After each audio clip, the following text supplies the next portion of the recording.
So step one, we're going to lay the dolly on its belly like this so we can access it. We're going to take this back cover off.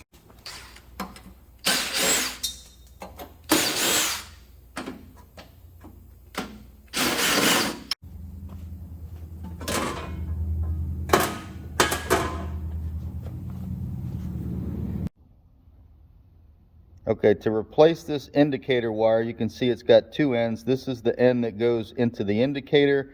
This is the end that plugs up to the motor controller, which is this silver box here. So one of these three connectors is going to be the right one. First things first, you need to lay the dolly down. You don't have to have it on a table. You can lay it on the ground on its belly like this. You're going to remove this back cover using a 5/16 drill driver.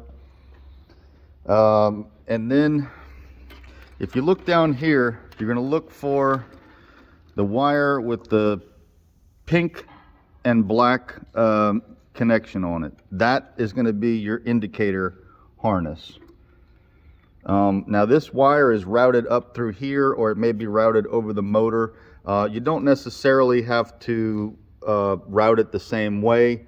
An easy way to do it would be to route it here and zip tie it here and here.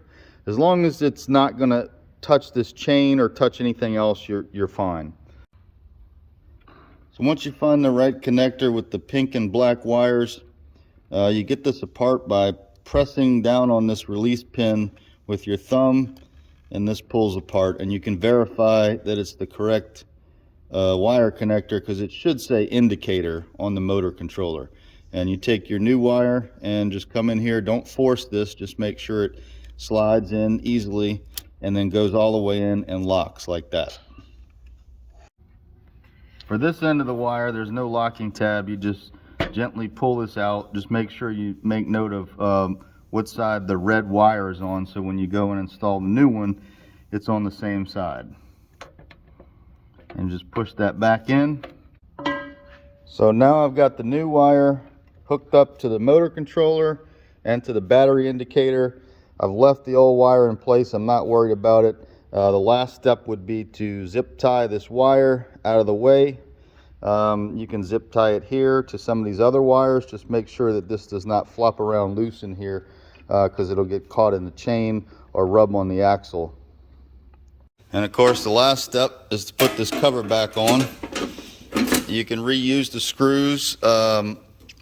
Sometimes these holes have a tendency to strip out. If that happens, you can put a screw right next to one of these holes. These are self-drilling and self-tapping screws. So there's two ways to do that. You can either get a bigger screw to go into the existing holes, or what we do is just go right next to it with a fresh screw to make sure everything is tight down and won't fall off on you.